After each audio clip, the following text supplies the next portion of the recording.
السلام علیکم class seventh. آج ہمارا ہسٹری کا جو لیکچر ہے وہ اکبر کی نیکسٹ ہاف بک ریڈنگ ہے. ہم نے اکبر کے اباؤٹ پڑھا تھا کہ اکبر جو ہے وہ ہندوستان کا تیسرا مغل شہنشاہ تھا اور مغلیہ سلطنت کو جتنا مضبوط اس نے کیا اور کوئی بھی نہیں کر سکا تھا، لیکن اپنی کامیابیوں نے اسے اس حد تک پہنچا دیا تھا کہ اس نے ایک نیا مذہب ایجاد کیا اور عوام میں وہ دیوتا بن گیا. تو آج ہم نے اسٹارٹ کرنا تھا نیکسٹ پیج سے the setting of the British foot, یعنی the setting of the British foot کے مغلیہ سلطنت میں، یعنی جو برٹش ہیں ان کی آمد کس طرح سے ہوئی، وہ کس طرح سے آئے کہ مغلیہ سلطنت میں، مطلب برٹش کس طرح سے انٹر ہوئے اور وہ کس مقصد کے لیے آئے تھے اور وہ کیا چاہتے تھے. جیسے کہ مغلیہ سلطنت جو تھی اس کی بنیاد بابر نے رکھی اور جبکہ عثمانیہ سلطنت کی بنیاد عثمان نے رکھی. دونوں ترک سے تعلق رکھتے تھے. سلطنت عثمانیہ 3 براعظموں تک پھیلی ہوئی تھی اور اس کی آبادی تقریباً 2 کروڑ کے لگ بھگ تھی. استنبول شہر سلطنت عثمانیہ کا دارالحکومت دنیا میں اپنے منفرد پہچان رکھتا تھا. اب یہاں پہ جس طرح سے انہوں نے بتایا ہوا ہے کہ because of the conversion of the Protestant faith the British had calls the Pope to boycott them. اب یہ پاپ کون ہے؟ یہ رومن کیتھولک پادری ہے. And thus isolating Elizabeth and depriving her from any trade or other economic benefits Europe had to offer. یعنی Europe والوں نے بہت سارے بینیفٹس مطلب بزنس کے حوالے سے مغلیہ سلطنت کو دیے کہ ہم یہاں پہ بہت زیادہ مطلب بزنس ٹریڈ لے کے آنا چاہتے ہیں. تو اس سلسلے میں بھی ان کا یہاں پہ آنا تھا. یہ ان کی ایک چال بازی تھی، ایک ان کی سازش تھی کہ وہ مغلیہ سلطنت میں یعنی شامل ہونا چاہ رہے تھے. برصغیر کے تاجروں کے لیے ترکی کسی سونے کی چڑیا سے کم نہ تھا. اس کے مسالہ جات، ٹیکسٹائل اور پیپر کا کام دنیا بھر میں مشہور تھا. اسی وجہ سے انگریز برصغیر میں تاجر بن کر آئے اور ایسٹ انڈیا کمپنی کی بنیاد بھی رکھی. اور جس سے جیسے یہ انہوں نے یہاں پہ شو بھی کیا ہوا ہے کہ انہوں نے پھر ایسٹ انڈیا جو کمپنی ہے اس کی بنیاد بھی یہاں پہ رکھی. اور اس کے علاوہ جس نے بعد میں پورے برصغیر کو اپنی سیاسی پالیسیوں میں جکڑ لیا.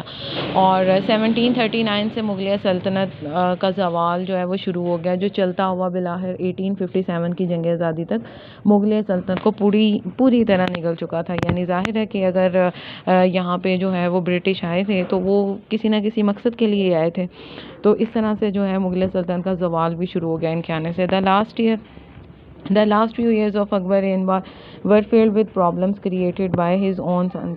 اس کے جو آخری سال تھے اس میں جو پرابلمس آئے وہ اس کے اپنے ہی بیٹوں کی وجہ سے آئے تھے. 2 of them died young. 2 تو مطلب جوانی میں ہی ان کی ڈیتھ ہوگی. The third one سلیم اور Shekau as he was nicknamed. یعنی جو third one سلیم تھا بیٹا اس کا نک نیم شیخو تھا. تو and later Jahangir who also succeeded after his death frequently rebelled against his own father. تو پھر اکبر کی ڈیتھ کے بعد جو اس کا بیٹا جو آگے 4th ایمپرر بنا اس کا نام جہانگیر تھا، ٹھیک ہے، جس کا نک نیم مطلب اسے شیخو کہا جاتا تھا. اب ہم اس کے بارے میں ڈسکس کریں گے کہ جہانگیر کیسا ایمپرر تھا. Mirza Nuruddin Beg Muhammad Khan Salim, known by his imperial name Jahangir, which means conqueror of the world, was born in 1569. He was the 4th Mughal emperor who ruled for 22 years from 1605 until his death in 1627. During the reign of Jahangir, his Persian wife Noor Jahan had great influence even in matters of court.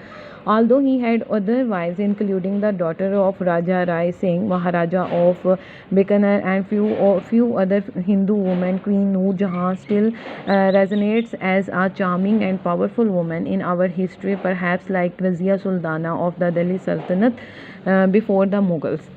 جی تو اس کے بارے میں ہم پڑھیں گے کہ مغلیہ سلطنت کا جو چوتھا بادشاہ تھا اس کا جو نک نیم تھا وہ تھا یعنی شیخو، اور اسے اس کے فادر جو تھے وہ سلیم بلاتے تھے.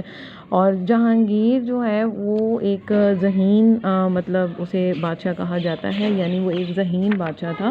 اور ذہین ہونے کی وجہ سے وہ تقریباً 10 سال کا تھا جب وہ اس نے اپنے باپ کی مطلب یہ حکومت کے سارے سسٹم کو سمجھنا شروع کر دیا. شہزادہ جہانگیر کیونکہ بہت زیادہ ذہین تھا اس لیے وہ تقریباً 9 برس کا تھا، یعنی 9 سال اس کی عمر تھی جب اس کے پاس تقریباً اسے 10,000 جو ہے پیادہ فوج کا منصب بنا دیا گیا تھا. اگر ہم جہانگیر کی وائفس کے اباؤٹ پڑھیں تو اس کی وائف مطلب جہانگیر کی 3 شادیاں ہوئی تھیں. یہ اس کی وائف کے ہی نیم ہیں جو یہاں پہ مینشن ہے. اور اگر یہاں پہ ہم بات کرتے ہیں نور جہاں کی جس کا انہوں نے ذکر کیا ہے ریڈنگ میں, تو نور جہاں کے آباء و اجداد جو تھے وہ ایران سے تعلق رکھتے تھے. اس کا اصل نام جو تھا نور جہان کا وہ مہر النساء تھا. مہر النساء کے والد غیاث الدین کو اکبر کے دربار میں ملازمت مل گئی تھی. اکبر نے خوش ہو کر اسے کابل کا دیوان مقرر کیا.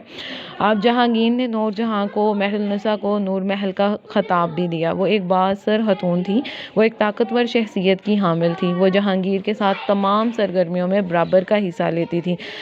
یہی وجہ ہے کہ اس نے جہانگیر کو بہت زیادہ متاثر کیا. جہانگیر کی بیماری میں نور جہاں نے حکومت کا سارا کام سنبھالا اور وہ حکومتی معاملات میں اپنی گرفت مضبوط کر لی. ہر کام نور جہاں کی مشاورت سے ہوتا تھا. اب نیکسٹ جیسے جہانگیر ایز اے رولر ہم پڑھیں. Not all were in the good books of Jahangir. A great Muslim Saint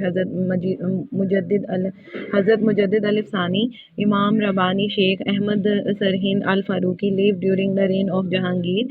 He had gained large number of followers through his spiritual preaching, but due to religious differences Jahangir had him arrested and sent to the Gwalior prison. آپ دیکھیں کہ جو اتنے زیادہ Saint تھے, ولی تھے, بزرگ تھے, یعنی جیسے حضرت مجدد الف ثانی, امام ربانی شیخ احمد سرہند وغیرہ, یہ سارے جو ہیں وہ جہانگیر کے ہی دور حکومت میں آئے. اینڈ نیکسٹ پیراگراف دیکھیں. The British East India Company that had first established itself in the Indian subcontinent in 1600 was by known during the reign of Jahangir.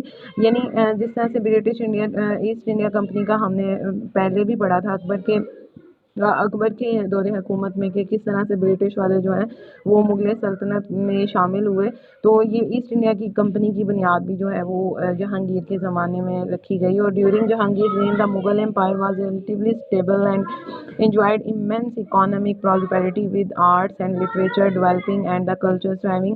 یعنی جہانگیر کے ہی دور حکومت میں لٹریچر اور آرٹس پہ بہت زیادہ مطلب ترقی ہوئی.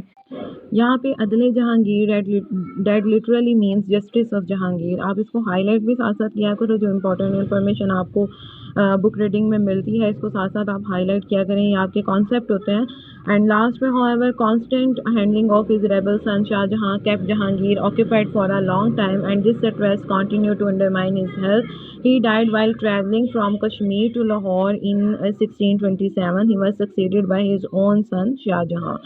ٹھیک ہے, نیکسٹ ہے ہمارے پاس شاہ جہاں 5th ایمپرر. اس کا ہم جو ہے بک ریڈنگ وہ نیکسٹ ویڈیو میں کریں گے.